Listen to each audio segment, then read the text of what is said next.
ਸਨਾ ਪਵਿੱਤਰ ਕਰਨ ਲਈ ਸਭ ਗੱਜ ਕੇ ਆਖੋ ਧੰਨ ਸ੍ਰੀ ਸਤਿਗੁਰੂ ਪ੍ਰਤਾਪ ਸਿੰਘ ਜੀ।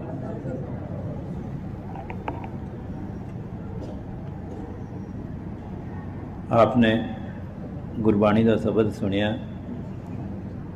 रागी सिंघा तो, फिर गुरमुख सिंह होरां ने शब्द पढ़िया।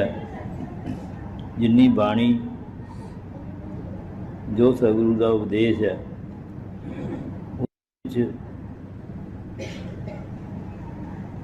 जीव नूं सिख नूं निम्र भाव बन के सतगुरु अगे अरदास करन दा हुक्म है, जाच दसी गई है।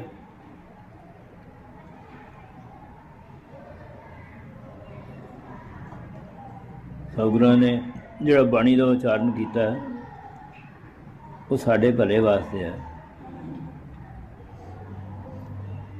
क्योंकि पता नहीं किन्नियां जूनां दे विचों लंघ के मनुख जन्म प्राप्त होंदा है। ते प्राप्त हो के फिर बहुत कृपा होवे सत्संग और सतगुरु का सिख बनने का मौका मिलता है।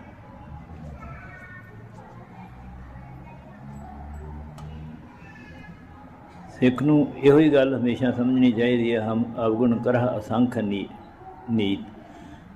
असंख की गिनती बहुत वड्डी है, भाव असंखां ही अवगुण ने साडे विच। जिवें सतगुरु के परोपकार नहीं गिणे जाते, उस तरह ही साडे अवगुण नहीं गिणे जाते। हम अवगुण भरे एक गुण ना ही, अवगुण भरे तो कह दिता, नाल ये आख्या भी एक भी गुण नहीं साडे विच हैगा।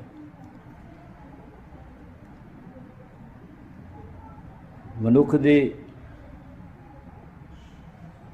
जाति सब जूना तो उत्तम लिखी है, इस धरती में तेरी सिखदारी अवध जोन तेरी पनिहारी। और मनुख इस तरह का बन गया जिमें कोई राजा अपने नगर दे अपने राज दे बंदियां नूं मार मार खाई जावे। इस तरह ही मनुख नूं सारियां जूनां तो श्रेष्ठ लिखिया ते उन्हां नूं पनिहारी लिखिया। ते उन्हां नूं मनुख खांदा है मार मार के, ये नहीं सोचदा भई साडे वड्डे किसी माड़े काम करके वो कुक्कड़ बन गए ने, बकरे बन गए ने, छतरे बन गए ने, सानूं तो पता नहीं, असीं उन्हां नूं मार के खाने कि इस मनुख जन्म विच आके जन्म मरण का छुटकारा हो जाए, मेरी लिव जिहड़ी है वो अकाल पुरख नाल लगे। उस दे राह विच सब तो वड्डा अड़िका जिहड़ा है वो मास शराब दा है।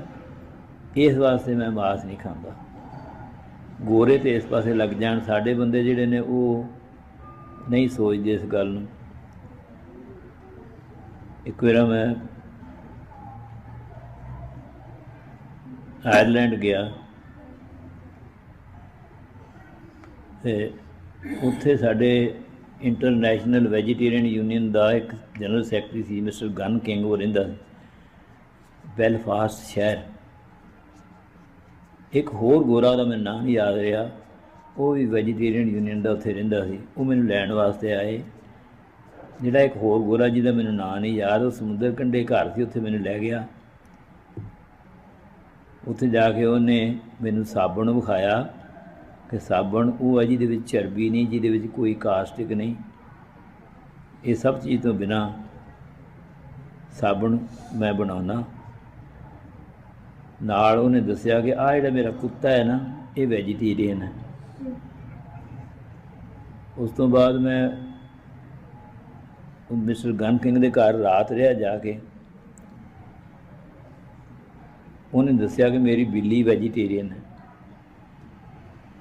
गोरे जिहड़े बहुत पुठे पासे तुरदे ने, खाण पीण दा उन्हां दा परहेज नहीं, वो उन्हां दे ते कुत्ते बिल्लियां जिहड़े ने वो नहीं खांदे मास शराब मास वगैरह।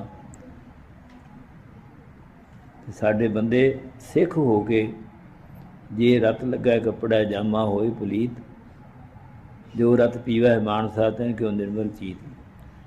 जो जामा तो मतलब है शरीर, कपड़े नूं रत लग जाए तो सारा शरीर अपवित्र हो जाता है, तो उन्होंने पीण वाले परहेज ही नहीं करते।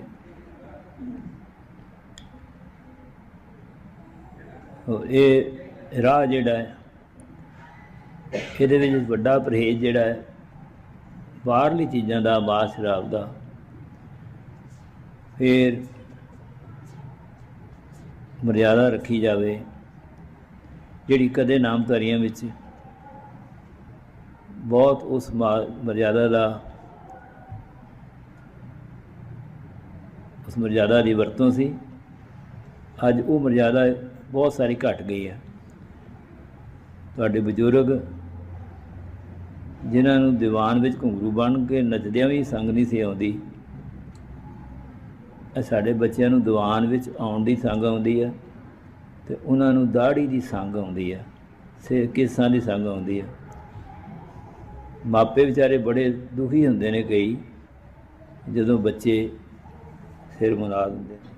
इस तरह लगता जिस तरह माहौल कुदरती घट गया हुंदा ना, जिहड़ा कहंदे ने अंग्रेजी बोलने वाले स्कूल ने ना, उत्थे कोई चीज़ होर दूसरी बोली नहीं बोलण दिंदे ताकि अंग्रेजी की पूरी तरह महारत हो जाए।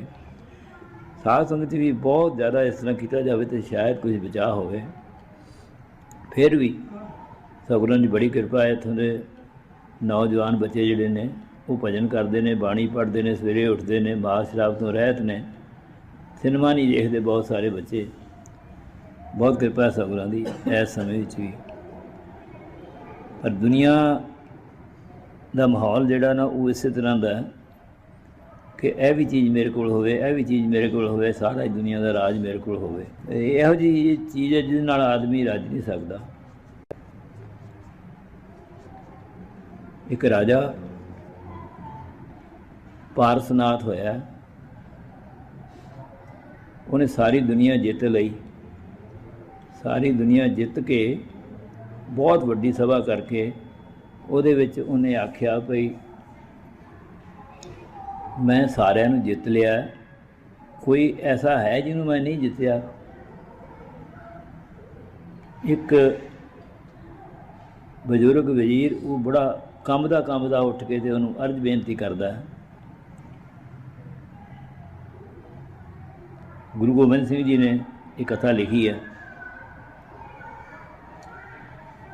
कहंदा सच्चे पातशाह ने लिखा है, कहा पयो जो सब ही जग जीत कै लोगन को बहुत त्रास दिखायो, और कहा जो पै देश विदेशन माहे भले गज गाहे बंधायो। जो मन जीतत है सब देश वह तुमरे नृप हाथ ना आयो। जिहड़ा मन सारी दुनिया में जितदा फिरदा वो तेरे हाथ ही नहीं लगा, तू की कर लिया दुनिया में जित के। फिर वो पुछदा भी, वो कहता कि विवेक ते मोह जिहड़े ने ना ये दो सूरमे ने, इन्हां ने फौजां बहुत वड्डियां लिखियां ने। काम सूरमा, क्रोध सूरमा, लोभ सूरमा, मोह सूरमा, ईर्खा ते बखीली ते बड़े सूरमे लिखे ने मोह दे। इस तरह ही विवेक दे सत संतोख दया धर्म आदि जिहड़े ने सूरमे लिखे ने। उन्हें पूछा हैगे कित्थे ने? उन्हें आख्या ये तैनूं दसेगा एक मच्छ दे पेट विच मछंदर जोगी है, वो तैनूं दसेगा ये कित्थे रहिंदे ने। वो कहंदा बई वो है कित्थे? उन्होंने क्षीर समुंदर लिखिया उत्थे, उहदे विच हैगा वो, ते उहनूं बड़े जाल पाउंदे ने, कोई जाल काम नहीं करदा उहनूं फड़न दा। फिर ज्ञान का जाल लिखिया उत्थे उन्होंने पाया, उन्होंने फड़िया, उन्होंने फड़ के फिर किसी हथियार नाल कट्टिया नहीं जाता। उत्थे लिखिया छुरका विवेक लै हाथ ते काटिओ ते साथ। विवेक का छुरका छुरा लैके उन्होंने कट्टिया, उन्होंने ताड़ी लगी सी बड़े चिर दी। जदों वो जागया तो उन्होंने पुछया, उन्हें आख्या ये कित्थे सूरमे कित्थे रहिंदे ने? वो जिहड़ा वड्डा सूरमा वो कित्थे रहिंदा है? उन्हें आख्या अविवेक है तिह नाओ तब ही मैं तिह ठाओ। उसका नाम अविवेक ਜਾਂ ਮੋਹ ਉਹਦਾ ਨਾਂ ਹੈ, ਉਹ ਤੇਰੇ ਹਿਰਦੇ ਵਿੱਚ ਰਹਿੰਦਾ। ਫਿਰ ਉਹਨੇ ਆਖਿਆ ਵੀ ਇਹਨਾਂ ਨੂੰ ਕਿਸ ਤਰ੍ਹਾਂ ਜਿੱਤਿਆ ਜਾ ਸਕਦਾ। ਉਹਨੇ ਆਖਿਆ ਇਹਨਾਂ ਨੂੰ ਜਿੱਤਦੇ ਜਿੱਤਦੇ ਬੜੇ ਮਰ ਗਏ ਨੇ। ਉਹਨੇ ਫਿਰ ਬਹੁਤ ਕੋਸ਼ਿਸ਼ ਕੀਤੀ, ਬੜੀ ਕੋਸ਼ਿਸ਼ ਕਰਕੇ ਉਹਨੇ ਵੇਖਿਆ, ਉਹਦੇ ਕਾਬੂ ਵਿੱਚ ਉਹ ਗੱਲ ਨਹੀਂ ਆਈ। ਫਿਰ ਉਹ ਅੱਗ ਲਾ ਕੇ ਸੜਨ ਲੱਗਾ, ਅੱਗ ਉਹਨੂੰ ਸਾੜਦੀ ਨਹੀਂ। ਫਿਰ ਉਹ ਜੋਗ ਅਗਨੀ ਉਪਰਾਜ ਕੇ ਉਹ ਸੜ ਕੇ ਮਰ ਗਿਆ, ਐਡਾ ਵੱਡਾ ਰਾਜਾ, ਤੇ ਉਹਦੇ ਮਨ ਕਾਬੂ ਨਹੀਂ ਆਇਆ। ਸਭ ਗੱਜ ਕੇ ਆਖੋ ਧੰਨ ਸ੍ਰੀ ਸਤਿਗੁਰੂ ਰਾਮ ਸਿੰਘ। ਸਤਿਗੁਰੂ ਰਾਮ ਸਿੰਘ ਦੇ ਸਿੱਖਾਂ ਨੇ, ਸਤਿਗੁਰੂ ਪ੍ਰਤਾਪ ਸਿੰਘ ਦੇ ਸਿੱਖਾਂ ਨੇ ਇਸ ਮਨ ਨੂੰ ਕਾਬੂ ਕਰਕੇ ਇਸ ਸੰਸਾਰ 'ਤੇ ਦੱਸਿਆ ਵੀ ਸਾਰਾ ਕੁਝ ਹੋ ਸਕਦਾ। ਸਤਿਗੁਰੂ ਹਰੀ ਸਿੰਘ ਸੱਚੇ ਪਾਤਸ਼ਾਹ ਦੇ ਕੋਲ ਨੇ ਅਰਜ਼ ਕੀਤੀ, ਸਿੱਖ ਨੇ ਆ ਕੇ ਆਂਦਾ, ਪੰਜਾਂ ਦਾ ਕੀ ਹਾਲ ਜੇ? ਸਤਿਗੁਰਾਂ ਨੇ ਆਖਿਆ, ਜਿਹਦੇ ਵੱਸ ਵਿੱਚ ਇੱਕ ਆ ਗਿਆ ਨਾ, ਸਾਰੇ ਹੀ ਆ ਗਏ ਉਹਦੇ ਵਿੱਚ। ਤੋ ਇਸ ਜਗ੍ਹਾ ਬੈਠ ਕੇ, ਇਸ ਸਕੂਲ ਵਿੱਚ, ਇਸ ਵਿਦਿਆਲੇ ਵਿੱਚ, ਇਸ ਸਤਸੰਗ ਦੇ ਵਿੱਚ ਬਹਿ ਕੇ ਇਹ ਗੱਲਾਂ ਯਾਦ ਕਰਨੀਆਂ ਨੇ। ਫਿਰ ਜਿਸ ਤਰ੍ਹਾਂ ਘਰ ਦੇ ਵਿੱਚ ਜਾ ਕੇ ਬਹਿ ਕੇ ਸਵਾਲ ਕੱਢੀਦੇ ਨੇ, ਇਸੇ ਤਰ੍ਹਾਂ ਘਰ ਵਿੱਚ ਜਾ ਕੇ ਵੀ ਇਹਦੇ 'ਤੇ ਅਭਿਆਸ ਕਰਨਾ ਹੈ, ਆਪ ਕਰਨਾ ਹੈ, ਆਪਣੇ ਬੱਚਿਆਂ ਨੂੰ ਕਰਾਉਣਾ। ਇਹ ਵਿਚਾਰ ਕਰਨਾ ਹੈ ਕਿ ਅਸੀਂ ਆਪਣੇ ਮਨ ਨੂੰ ਇਸ ਤਰ੍ਹਾਂ ਦਾ ਬਣਾਇਆ, ਹਮਰੇ ਅਵਗੁਣ ਬਹੁਤ ਬਹੁਤ ਹੈ, ਬਹੁ ਬਾਰ ਬਾਰ ਹਰ ਗਣਤ ਨਾ ਆਵੈ, ਤੂੰ ਗੁਣਵੰਤਾ ਹਰ ਹਰ ਦਇਆਲ, ਹਰ ਆਪੇ ਬਖਸ਼ ਲੈ ਹਰ ਪਾਵੈ। ਜੇ ਇਹ ਗੱਲ ਸੱਚੀ ਮੁੱਚੀ ਸਾਡੇ ਮਨ ਵਿੱਚ ਵਸ ਜਾਵੇ, ਪਰ ਇਹ ਇਸ ਤਰ੍ਹਾਂ ਦੀ ਗੱਲ ਹੈ ਕਿ ਜਿਵੇਂ ਤੁਸੀਂ ਸਮੁੰਦਰ ਦੇ ਕੰਢੇ ਚਲੇ ਜਾਓ, ਸਮੁੰਦਰ ਦੇ ਕੰਢੇ 'ਤੇ ਛੱਲਾਂ ਆਉਂਦੀਆਂ ਨੇ, ਮਿੱਟੀ ਵਾਲਾ ਪਾਣੀ ਹੋ ਜਾਂਦਾ, ਪਰ ਹੌਲੀ ਹੌਲੀ ਸਮੁੰਦਰ ਦੇ 2 4 5 6 ਮੀਲ ਅੰਦਰ ਚਲੇ ਜਾਓ, ਉੱਥੇ ਪਾਣੀ ਮਿੱਟੀ ਵਾਲਾ ਨਹੀਂ ਹੁੰਦਾ। ਜਿਵੇਂ ਜਿਵੇਂ ਸਤਸੰਗ ਵਾਲੇ ਪਾਸੇ ਸਾਡਾ ਵਿਚਾਰ ਬਣਦਾ, ਉਵੇਂ ਉਵੇਂ ਜਿਹੜੇ ਸਾਡੇ ਮਨ ਦੇ ਬੁਰੇ ਵਿਚਾਰ ਨੇ ਉਹ ਸਾਡੇ ਵਿੱਚੋਂ ਨਿਕਲਦੇ ਜਾਂਦੇ ਨੇ। ਵਸਤੂ ਅੰਦਰ ਵਸਤ ਸਮਾਵੈ, ਦੂਜੀ ਹੋਵੈ ਪਾਸ। ਇੱਕ ਘੜੇ ਵਿੱਚ ਮਿੱਟੀ ਪਈ ਹੈ, ਉਹਦੇ 'ਚ ਦੁੱਧ ਨਹੀਂ ਪੈ ਸਕਦਾ, ਉਹ ਮਿੱਟੀ ਕੱਢ ਦਿਓ, ਸਾਫ਼ ਕਰੋ, ਫਿਰ ਉਹਦੇ 'ਚ ਦੁੱਧ ਪਾਓ। ਮੈਂ ਸ਼ਾਇਦ ਅੱਗੇ ਵੀ ਅਰਜ਼ ਕੀਤੀ ਹੋਵੇ, ਇੱਕ ਰੁਲਦੂ ਸਿੰਘ ਹੋਇਆ ਨਾਮਧਾਰੀ, ਉਹਦੇ ਮਨ ਵਿੱਚ ਆਇਆ ਕਿ ਮੈਂ ਭਜਨ ਪੁੱਛ ਕੇ ਆਪਣਾ ਇੱਥੇ ਜੀਵਨ ਸਫਲ ਕਰਾਂ, ਤਾਂ ਕਿ ਅੱਗੇ ਜਾ ਕੇ ਮੈਨੂੰ ਕੋਈ ਪੁੱਛ ਗਿੱਛ ਨਾ ਹੋਵੇ, ਮੁੜ ਕੇ ਇਸ ਦੁੱਖ ਰੂਪ ਸੰਸਾਰ ਵਿੱਚ ਮੈਨੂੰ ਆਉਣਾ ਨਾ ਪਵੇ। ਸੰਤ ਜਮੀਤ ਸਿੰਘ ਉਹਨਾਂ ਗਿੱਲਾਂ ਵਾਲਿਆਂ ਕੋਲ ਗਿਆ, ਉਹਨਾਂ ਕੋਲ ਅਰਜ਼ ਕੀਤੀ। ਉਹਨਾਂ ਨੇ ਆਖਿਆ, 1 ਸਾਲ ਭਰ ਬੈਠ ਜਾ, ਇਸ਼ਨਾਨ ਕਰਕੇ ਤੜਕੇ ਬੈਠਿਆ ਕਰ, ਤੈਨੂੰ ਆਰਾਮ ਦੀ ਪ੍ਰਾਪਤੀ ਹੋਏਗੀ। ਲੋੜ ਵਾਲਿਆਂ ਦੀ ਗੱਲਾਂ ਨੇ, ਤੁਹਾਨੂੰ ਪਤਾ ਹੈ ਤੁਸੀਂ ਬਾਹਰਲੇ ਦੇਸ਼ ਜਾਣਾ ਹੈ, 100 ਝੂਠ ਬੋਲ ਕੇ, ਕਈ ਪਖੰਡ ਕਰਕੇ ਕਈ ਫੜੇ ਜਾਂਦੇ ਨੇ, ਉਹਨਾਂ ਨੂੰ ਸਜ਼ਾ ਹੋ ਜਾਂਦੀ ਹੈ, ਪਰ ਦੂਜੇ ਹਟਦੇ ਨਹੀਂ। ਉਹਨਾਂ ਨੇ ਇਹ ਨਹੀਂ ਨਿਕਲ ਸਕਿਆ, ਮੈਂ ਨਿਕਲ ਜਾਵਾਂਗਾ। ਪਰ ਉਹ ਜਿਨ੍ਹਾਂ ਨੂੰ ਇਸ ਗੱਲ ਦੀ ਲੋੜ ਹੁੰਦੀ ਹੈ, ਉਹ ਵੀ ਆਪਣੇ ਇਹ ਗੱਲ ਨੂੰ ਪੂਰੀ ਕਰਨ ਦੀ ਕੋਸ਼ਿਸ਼ ਕਰਦੇ ਨੇ। ਸਾਲ ਭਰ ਬੈਠੇ, ਕੋਈ ਗੱਲ ਨਹੀਂ ਬਣੀ, ਫਿਰ ਗਏ। ਫਿਰ ਉਹਨਾਂ ਨੇ ਆਖਿਆ 1 ਸਾਲ ਹੋਰ ਬੈਠ,